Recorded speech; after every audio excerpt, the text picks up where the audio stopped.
Prions. Éternel Père, Dieu merveilleux, Dieu glorieux, notre merci. Merci, Papa, de nous avoir écouté encore cet après-midi pour écouter ta parole, pour prier à toi. Seigneur, nous te confions sur tout le temps que nous allons passer dans les orations, également dans la prière, que tu prends contrôle total de nos choses, Papa. Que notre présence soit effacée et que Jésus soit glorifié. Que ta parole parle de nos cœurs, que ta parole nous transforme, que ta parole nous édifie, que ta parole nous affranchisse, afin qu'à la fin de toutes choses, Papa, que la gloire et l'honneur nous viennent. Que chaque personne dans ce lieu soit bénie par ta parole. Merci Seigneur. Au nom de Jésus, nous avons prié. Amen. Amen. Nous bénissons le Seigneur pour cette occasion qu'il nous donne encore.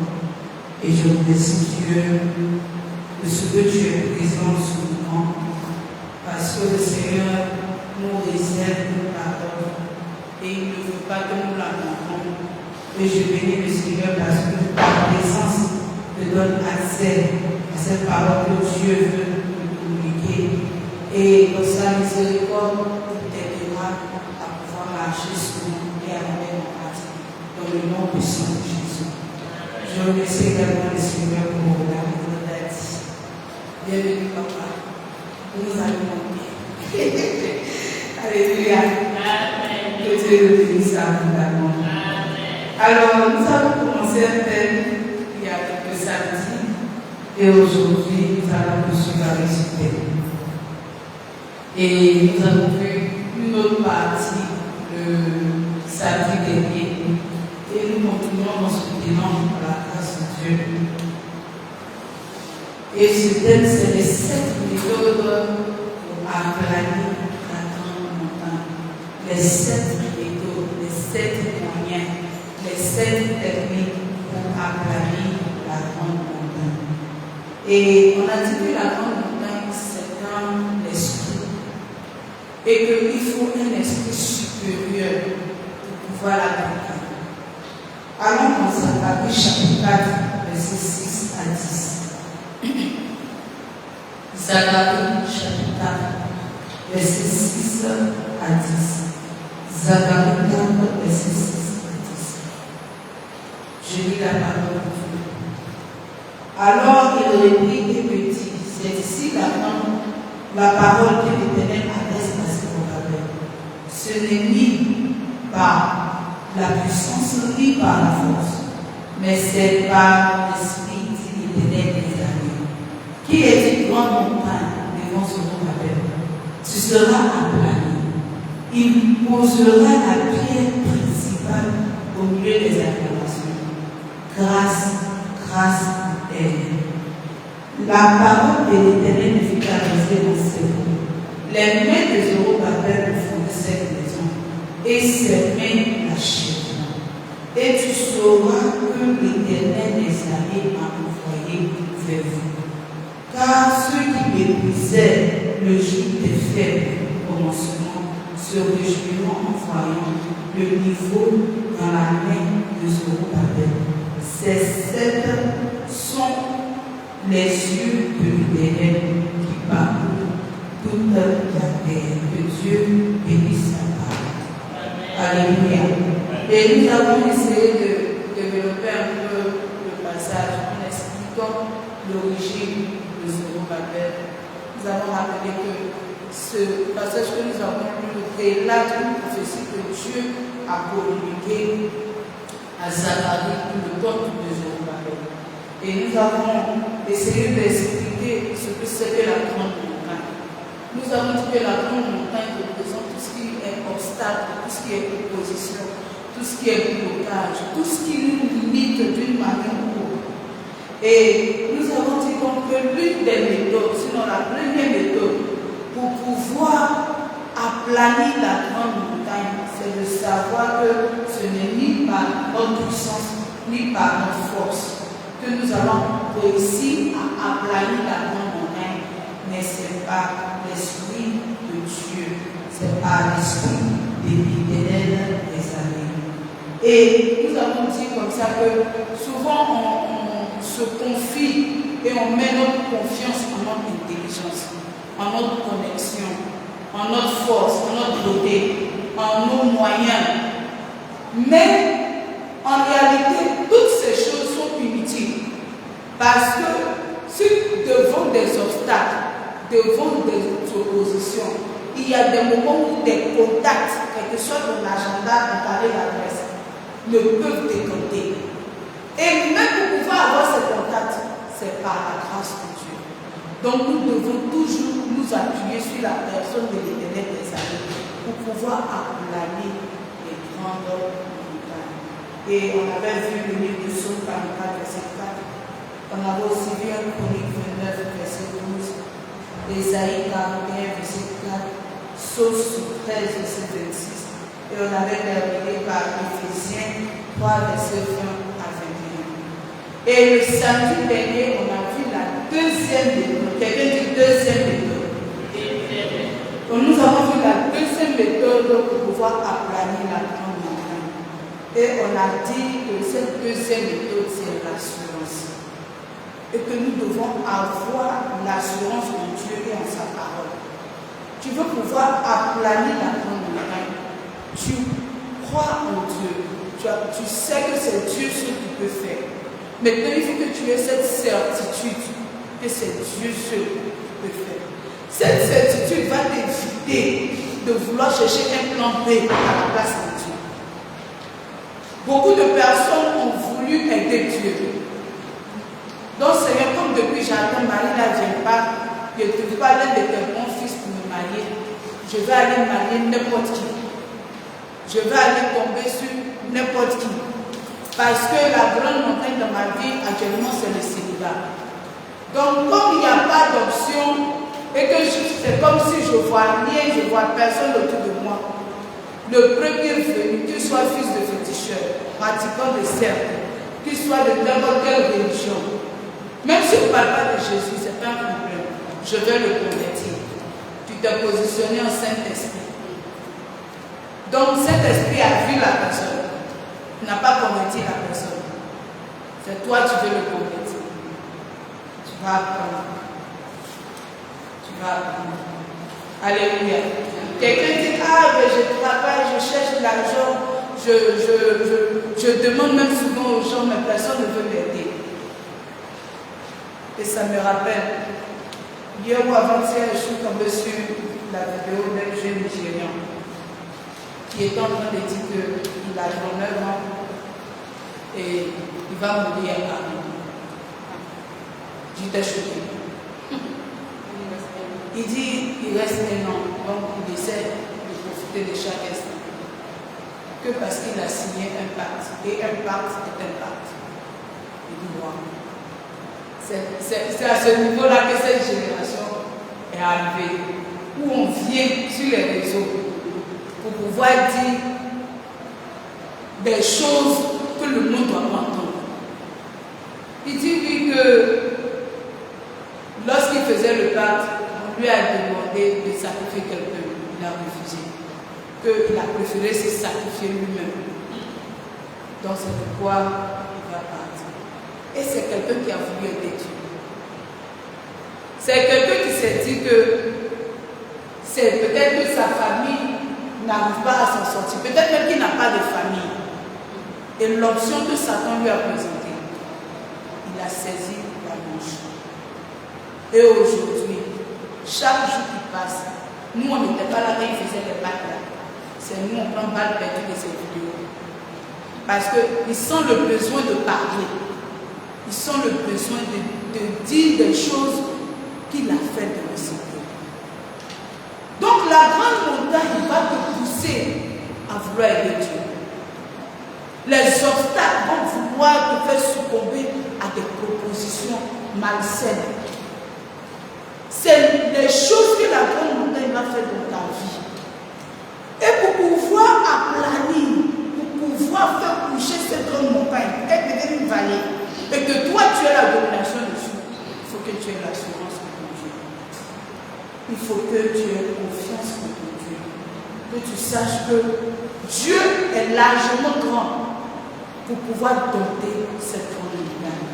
Et je déclare dans ta vie au nom de Jésus que cette grande montagne est aplanée. Je n'ai pas dit qu'elle sera aplanée, je dis qu'elle est aplanée. Dans le nom de Jésus. Et le samedi dernier, on a donné des passages pour étayer combien de fois notre assurance en l'éternel. On a dit que le Seigneur n'a pas dit il se peut que je fasse. Peut-être qu'il a dit j'irai, j'aplanerai. Donc c'est une promesse qu'il te fait. Et le Seigneur ne dit pas quelque chose sans le faire. Il ne prend pas, il n'est pas comme l'homme. Il a dit quelque chose à 15h, à 15h10, ça vous change. Non. Ce que Dieu dit, il veille sur sa parole pour l'accomplir. Et le Seigneur accomplira sa parole pour ta vie. Aujourd'hui, par la grâce de Dieu, pour les quelques minutes, il nous reste, parce qu'on va prier. On verra le troisième point.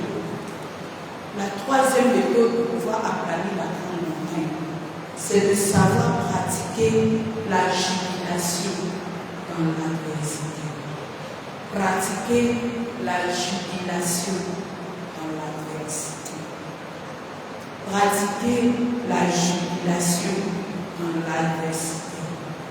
La grande montagne est une adversité. La grande montagne est une opposition.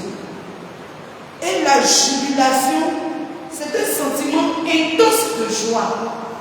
Un sentiment intense de bonheur qui se démontre continuellement et extérieurement. Donc, quelqu'un se retrouve en train de se réjouir.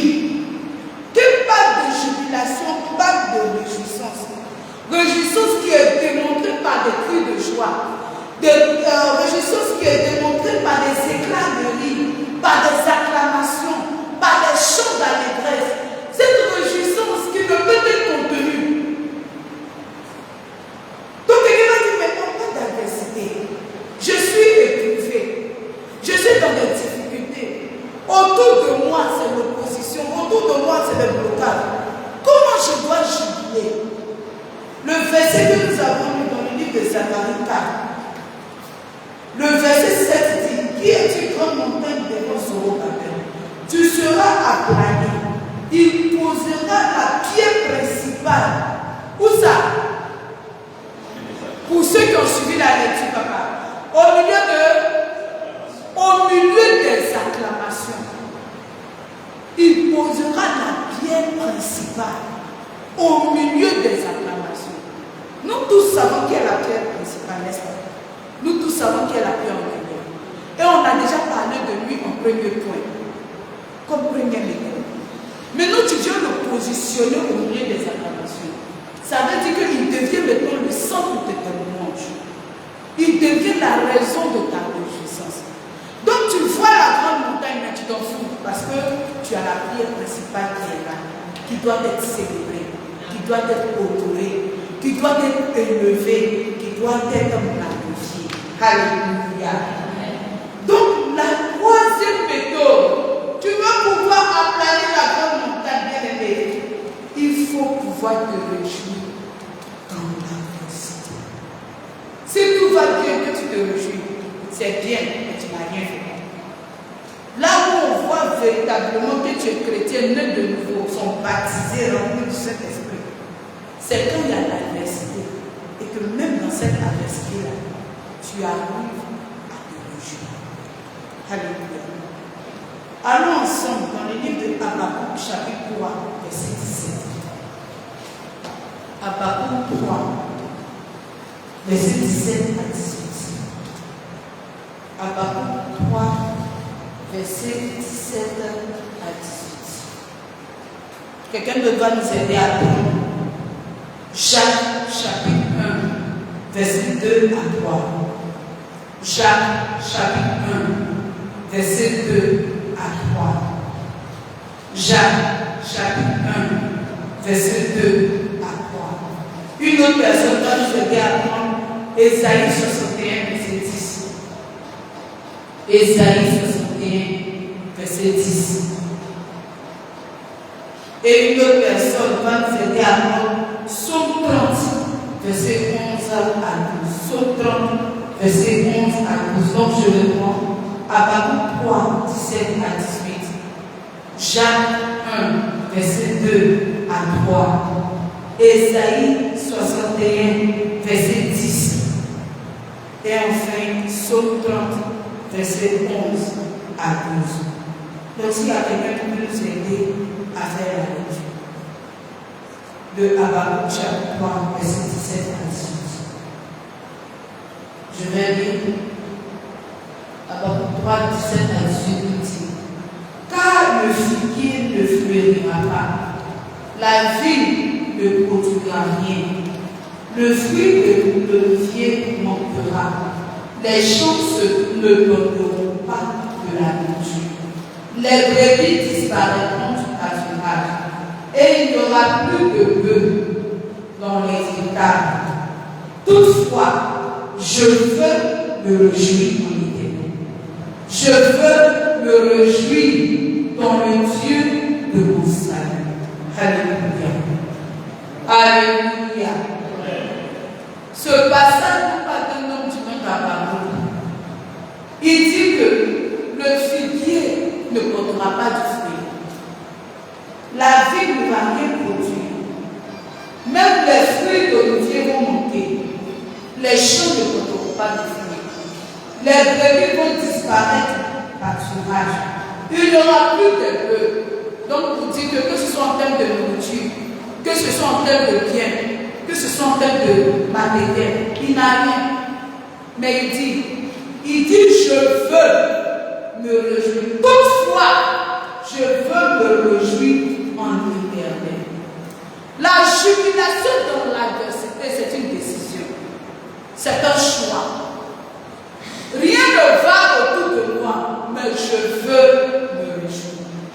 C'est compliqué, je ne sais pas où le prochain pain va quitter pour venir, mais je veux me réjouir. Il y a la grande montagne devant moi, mais je veux me réjouir en l'Éternel. Je ne me réjouis pas comme ça dans le vide, dans le néant, sans avoir un appui, un rocher sur lequel me reposer. Non. Mais je me réjouis en l'Éternel. Je me réjouis en l'Éternel. Les champs ne portent pas de fruits, mais je me réjouis. C'est difficile, il n'y a pas de nourriture à manger, mais je veux me réjouir. La jubilation dans l'adversité, c'est une question de volonté, c'est une question de décision. Quel que soit ce que tu traverses en ce moment, j'ai l'habitude de dire, il y a quelqu'un qui a traversé et qui s'en est sorti. Donc, ton problème n'est pas un nouveau problème sur les cieux. Ton problème n'est pas un problème qui est différent, qui nécessite une recherche. C'est un problème que d'autres personnes ont connu et qu'ils ont surmonté. C'est un problème que d'autres personnes ont connu et ils ont eu la victoire. Et tu auras également la victoire. Alors choisis de te réjouir. Choisis de te réjouir. Tu as vu un nouveau mois bien-aimé. Choisis de te réjouir. Il y a des personnes qui auraient voulu être en train de se réjouir aujourd'hui, mais ils ne peuvent pas. Ils ne peuvent pas. Même s'ils déposent tout l'or du monde, ils ne peuvent pas. Donc, toi qui as la capacité de le faire, fais le bon choix. Le choix de la jubilation. Le choix de la réjouissance.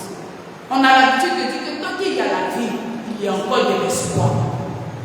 Donc, c'est pour lui qui est mort, c'est pour lui qui est fini. Mais toi qui es en vie, tu as encore la capacité de réussir au-delà de ton imagination. Alléluia. Donc, bien aimé, choisis.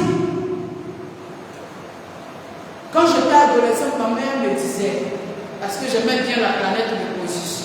Pour ceux qui ne connaissent pas la planète de Croesus, c'est une planète où personne ne nous dérange. On est à l'aise, on dort, on mange, on fait ce qu'on veut. Et un jour m'avait dit, La vie ne te donnera pas ce que tu veux. C'est toi qui iras dans la main de la vie pour arracher ce repos que tu veux chercher. Et depuis que cette parole est rentrée dans mon esprit, j'ai compris que depuis le temps de Jean-Baptiste, le royaume des cieux est forcé. Et c'est les violents qui peuvent s'en emparer. Donc si tu es moins dans ce monde de combat, c'est pour toi qui s'en va. Si tu es moins, si tu n'aimes pas les histoires, c'est pour toi qui s'en va. Le monde va abuser de toi. La vie va abuser de toi. Mais quand tu as Jésus, tu as quelqu'un sur qui t'appuyer. Vers qui aller prier pour dire Seigneur, cette histoire ne doit pas finir comme ça. Et aussi longtemps qu'il est sur le trône de sa gloire, je peux t'assurer, bien-aimé, que cette histoire ne finira pas comme ça. Amen. Alléluia. Donc je dis, réjouis-toi. Allons rapidement dans le livre de Jacques, chapitre 1, verset 2 à 3. Jacques 1, verset 2 à 3. Oui, c'est ça. Frère, regardez comme le sujet d'une parfaite joie. Il dit, regardez comme le sujet d'une parfaite joie. Les diverses tentations qui vous arrivent. Les diverses tentations qui vous arrivent. C'est une grande montagne qui t'arrive. Vois ça comme un sujet de joie. Sachant que l'épreuve de votre foi produit la patience. Il dit, sachant que l'épreuve de votre foi produit la patience. Verset 3. C'est 3 qui est là. C'est 3 qui est là. Alléluia. 4. Non, ça va bien ça. Il dit, regarde tout ce qui se passe autour de toi. Les oppositions, les empêchements, les blocages, les limitations. Il dit, vois-les comme des sujets de joie. Ça veut dire que ce ne sont pas des sujets de joie. Mais ce que toi tu vois, c'est des sujets de joie. Toute gloire doit avoir une histoire. Alléluia. L'une des raisons pourquoi aujourd'hui nous parlons constamment de Joseph, c'est parce que son parcours inspire. Il a une histoire. Un succès sans histoire, c'est un succès qui est discutable. Mais quand ton succès a de l'historique, les gens comprennent et ils voient l'immensité de Dieu, la fidélité de Dieu. Et ils se disent, si telle personne a pu réussir, c'est que moi aussi, je le peux.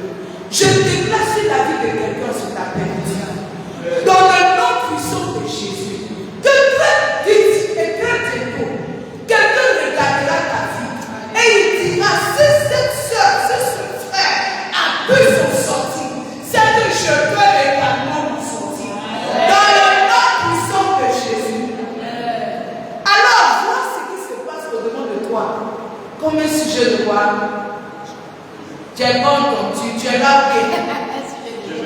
Alléluia. Vois-le comme un sujet de joie. Allons dans le prochain passage. Ésaïe 61, verset 10. Ésaïe 61, verset 10.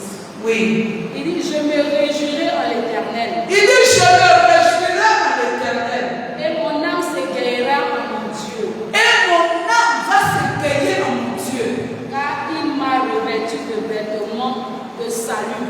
Il m'a revêtu de vêtements de salut. Et m'a couvert du manteau de la justice. Il m'a couvert du manteau de la justice. Comme un époux s'empare d'un diadème et comme une épouse sonne de ses joyaux. Alléluia. Amen. Notre époux, c'est l'Éternel des armées. Amen.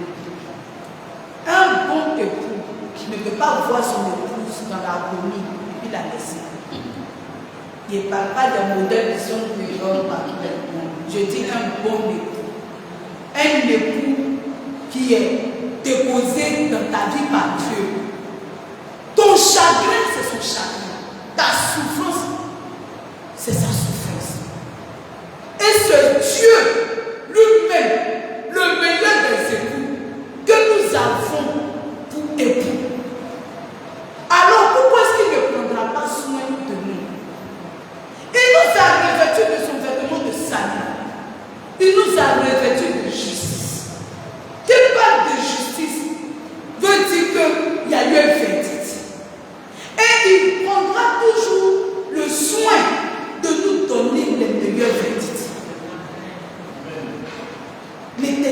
années, est encore opérationnel. Il n'est pas devenu manchot dans notre génération, non. Il n'est pas devenu sourd à notre tour. C'est pourquoi nous devons être des personnes qui comprennent et qui savent la personne qui sont en Dieu. Pour que l'ennemi ne vienne pas nous envahir de tristesse et d'amertume. Pour que l'ennemi ne vienne pas nous chagriner et contrôler nos émotions. C'est lui qui va décider de quand on doit être content. C'est lui qui va décider de quand on doit être triste. Et il veille à ce qu'on soit plus triste que content. Que cela ne soit plus jamais notre partage dans le nom de Jésus. Alors décide de te réjouir. Décide de jubiler. Décide de célébrer. Quand nous-mêmes papa il a essayé, non mais la personne est toujours contente. Il sera obligé d'accorder. Alléluia. Psaume 30, verset 11 à 12. Psaume 30, verset 11 à 12. Oui.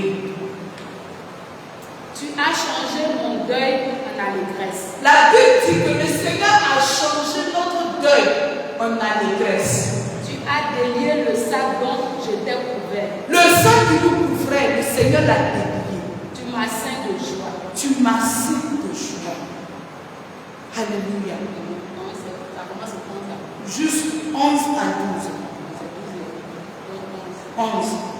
Éternel, Éternel, écoute. écoute.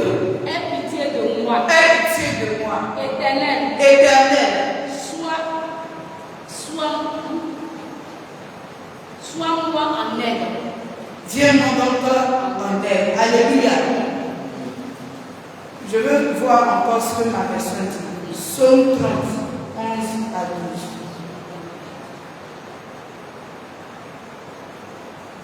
Il dit, écoute Éternel, aie pitié de moi. Éternel, secours-moi. Et tu as changé mes lamentations en allégresse. Tu as délié mon sac et tu m'as ceint de joie. Verset 13 dit, afin que mon cœur chante et ne soit pas muet. Que mon cœur ne soit pas bobo. L'Éternel, mon Dieu, je te louerai toujours. Dans toujours là, est-ce qu'il y a pas des moments de tristesse dedans? Mais le psalmiste dit, je vais te louer toujours. Donc, quel que soit le niveau de miséricorde qui se passe autour de moi, je te louerai toujours. Donc, la jubilation, la célébration, la réjouissance, c'est une décision. Je sais que souvent ça peut être frustrant, surtout pour les papas, quand ils n'ont pas l'argent. Et aujourd'hui, pour les mamans, parce que moi-même, quand c'est bizarre, sinon je ne me sens pas bien. Et je vois que souvent, c'est tellement difficile parce qu'ils ont tellement de responsabilités. Et je bénis le Seigneur pour tous les papas de cette église. Je demande à Dieu que Dieu continue de vous aider dans votre responsabilité. Mais je me permets de dire que si Dieu vous a confié ces responsabilités, c'est parce qu'il sait que vous avez la capacité de les gérer. Alléluia. Sachez que nous voyons vos sacrifices, nous voyons vos efforts, et nous savons que le Seigneur va essuyer vos larmes. Nous savons que c'est difficile pour un homme de se retrouver en train de pleurer. C'est difficile pour un homme, par exemple, de dire un garçon va pleurer. Mais sachez que là où vous pleurez devant Dieu, il entend vos cris et il vous exaucera. Mais qu'est-ce que j'essaie de dire? Même dans ces frustrations de la vie, où financièrement c'est difficile, où c'est compliqué, où le monde nous a croire que la valeur d'un homme c'est sa poche. Bien aimé, choisissez la joie. Choisissez d'être content. Choisissez de vous réjouir. Ce problème-là ne vous emportera pas. Vous allez vaincre et vous allez y arriver. Dans le nom puissant de Jésus. Je vais terminer avec l'histoire de deux personnes que nous aimons tous et que nous connaissons dans la Bible. En la personne de Paul et Silas. Dans le livre de Actes 16, vous pouvez lire tout le chapitre. La Bible nous dit que ils ont eu à chasser un démon dans la vie d'une fille qui les dérangeait. Normalement, tu as chassé le démon là, c'est quelque chose de bien. Tu as fait. Mais les gens de leur temps, ils avaient un problème avec ça. Parce qu'ils venaient de fermer leur robinet de l'argent. Et ils les ont pris, ils les ont arrêtés, ils les ont menés en prison. Et les gars se sont retrouvés en prison, enchaînés, dans un endroit comme un bunker, barré et barricadé. Ils avaient la sécurité technique, ils avaient la sécurité humaine. Donc, rien ne présageait qu'ils pouvaient sortir des prisons. Mais il y a quelqu'un qui brise les chaînes. Il y a quelqu'un qui protège les siens. La Bible a appelé le rocher des âges. Ils ont commencé à célébrer ce Dieu. Normalement, quand tu es en prison, ce qui vient dans ta tête, ce n'est pas le louange. Je suis sûr que ce n'est pas la musique qui est la première chose à quoi tu penses. À plus forte raison, la musique pour adorer Dieu. Les hymnes, chanter, te prosterner, en train de louer ton Seigneur. C'est humainement, c'est pas logique, c'est pas normal. Mais ces deux hommes ont commencé à se réjouir dans leur état d'incapacité. Ils étaient physiquement emprisonnés. Ils étaient socialement emprisonnés. Ils n'avaient aucune liberté. Mais ils avaient la liberté de liberté. Ils avaient la liberté spirituelle. C'est pourquoi je veux dire à quelqu'un, tant que mentalement tu n'es pas emprisonné, il n'y a rien qui peut t'arrêter. Amen. Donc on peut te retirer l'argent, on peut te retirer les biens, on peut te retirer les constructions, on peut te retirer même des gens. Mais si mentalement tu es encore solide, sache que tu vas surmonter tout et n'importe quoi qui peut venir sur ton chemin. C'est pourquoi, bien aimé, la réjouissance, la jubilation est un bon mental. On a dit tout à l'heure que tu dois faire le choix. Mais pour pouvoir décider, il faut que ton mental parte avec. Donc nous devons veiller sur notre mental. Cette semaine, combien de personnes ont voulu se tuer qu'on a arrêté? On dit de se jeter d'un pont. Et quelqu'un a dit, bon, tu te jettes de pont là, tout problème de la vie. Tu as laissé sur le rejet de ça. Viens nous tous sur le décès. C'est dommage. Mais quand le mental est touché, qu'est-ce qu'on peut faire? Un gendarme s'est tiré dessus au-delà. Cette semaine, le mental est touché. Pour que tu puisses pouvoir avoir la force de te réjouir dans la jubilation, il faut avoir le mental qui va avec. Donc s'il y a quelque chose qu'on doit garder en plus de notre cœur, plus que toute autre chose, c'est le mental. Nous devons veiller sur notre état d'esprit.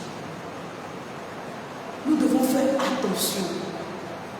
Parce que si ton mental est touché, même si tu es belle, ta tête va te dire que tu es vilaine. L'ennemi va te présenter des imperfections. Il va décider de ce qu'il veut. Décide comme Habakkuk. Décide comme Paul et Silas de te réjouir dès aujourd'hui. Pour cette église. Nous allons prier.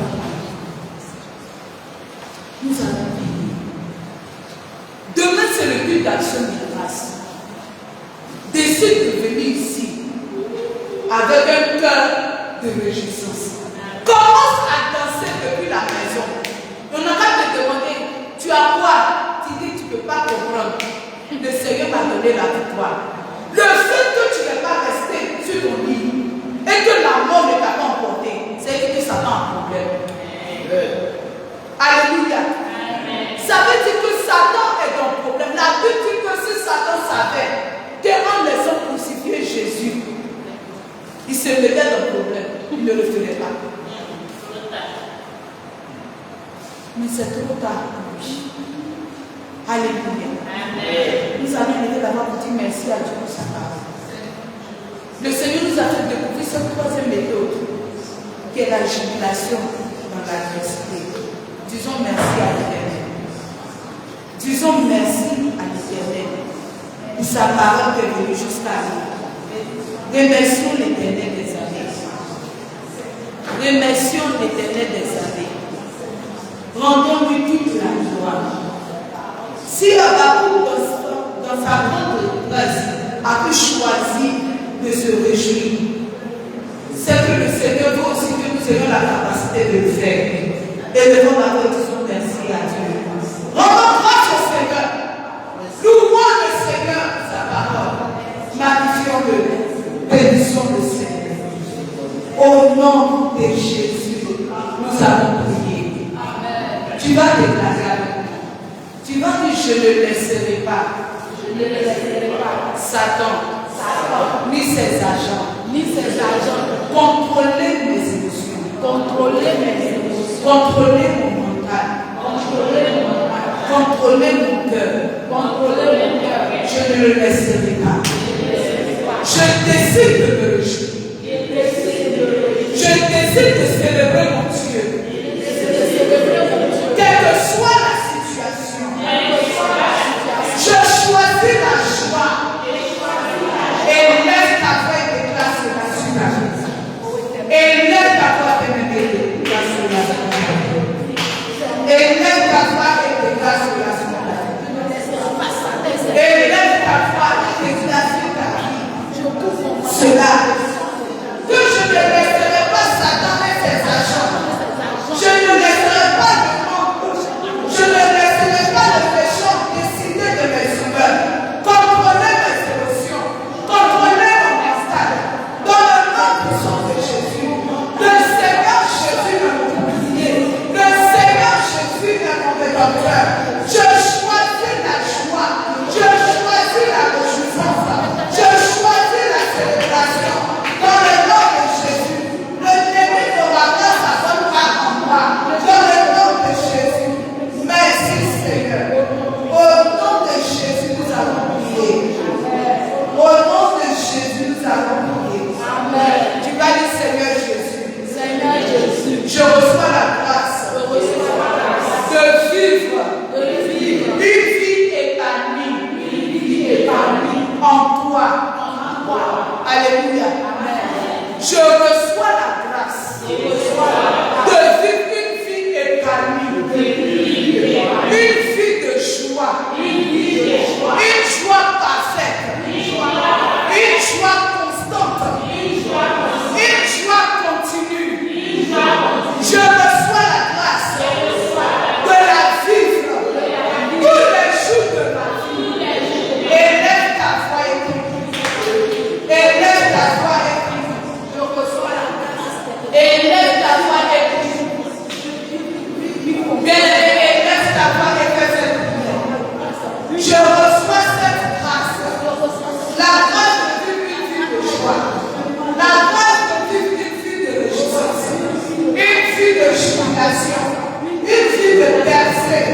Une vie d'allégresse. Je reçois cette grâce dans le nom de Jésus-Christ. Tous les jours de ma vie, je connaîtrai une joie constante. Je connaîtrai une foi continue. Je connaîtrai une foi perpétuelle. Dans le nom de Jésus. Merci Seigneur. Au nom de Jésus, nous avons prié. Ce que l'ennemi veut faire, c'est de créer la désolation dans nos vies. C'est de créer la tristesse. C'est de créer le chagrin, l'amertume. Où tu es là, et puis ton visage est toujours serré.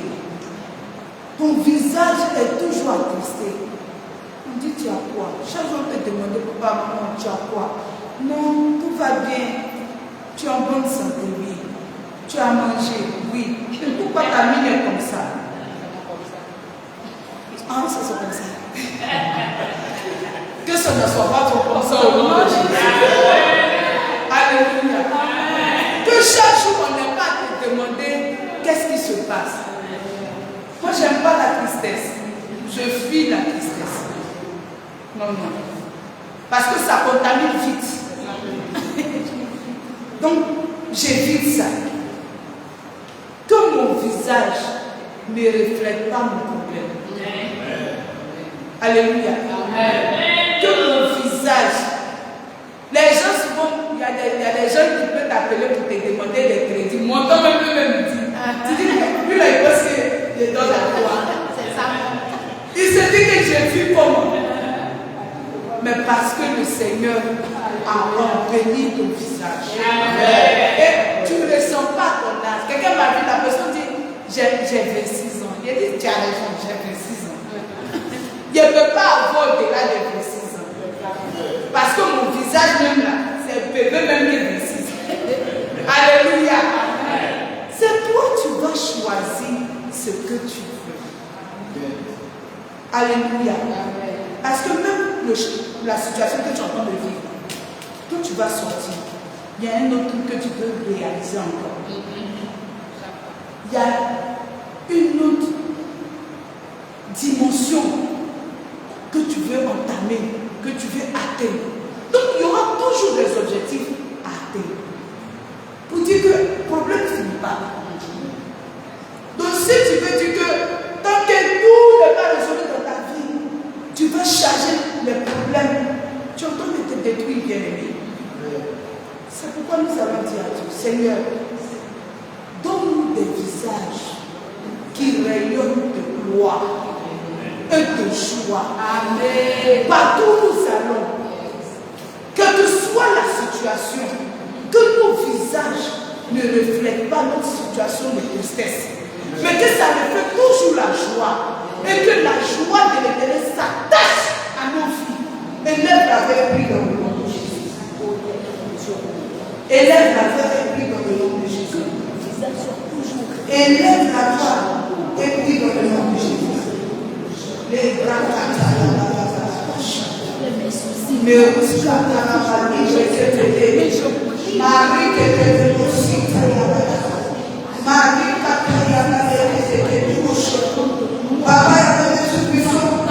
que mon visage rayonne toujours de ta gloire, que mon visage rayonne toujours de joie, que mon visage rayonne toujours de joie, que j'ai toujours des raisons de me réjouir, que la joie de l'Éternel s'attache à ma vie, que la réjouissance s'attache à ma vie, que la célébration s'attache à ma vie, dans le nom de Jésus.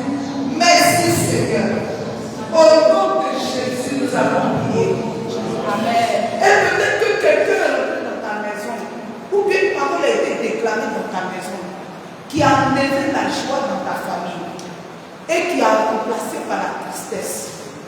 Tu vas chasser tout ce qui représente l'amertume, tout ce qui représente la tristesse dans ta maison, dans ta famille, dans tes affaires, dans ton commerce, dans tes études, dans ton ministère. Tu vas chasser tout ce qui est semence de tristesse, tout ce qui est ivraie de chagrin, d'amertume. Tu vas les déraciner, tu vas les chasser et les envoyer dans les abîmes, dans le nom de Jésus. J'espère que tu as entendu le prier.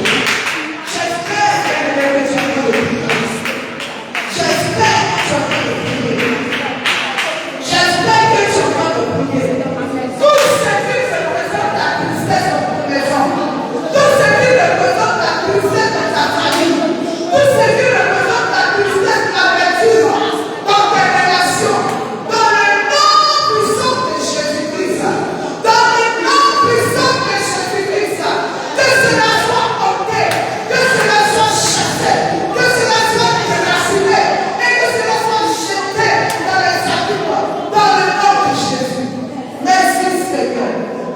Au nom de Jésus, nous avons prié.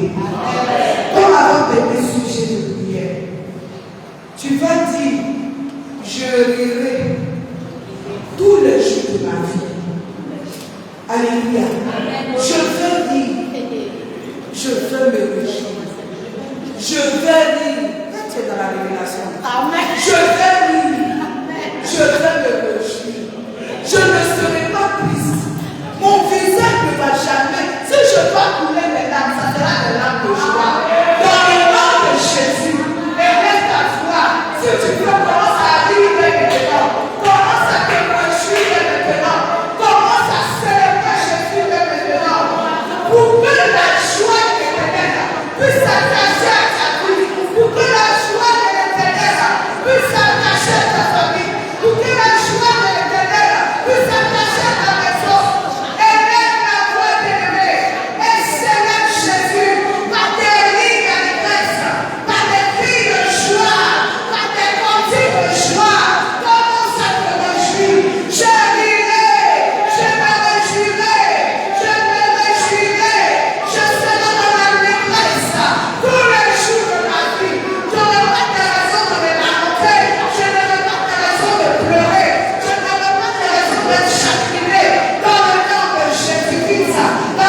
allons danser devant le trône de Dieu.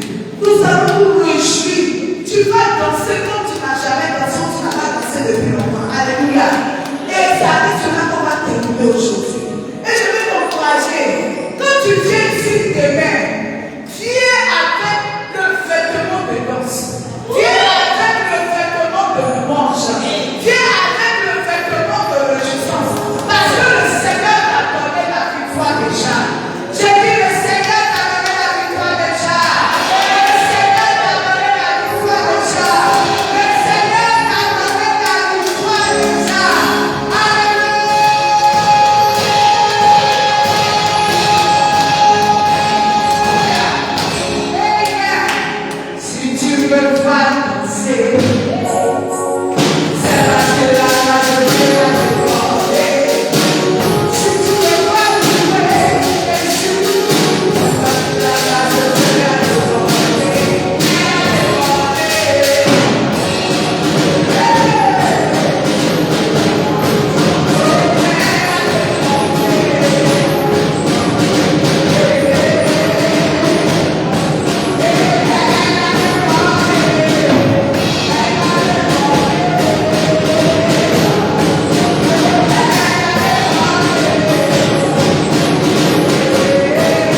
incrusté, Seigneur, à toi.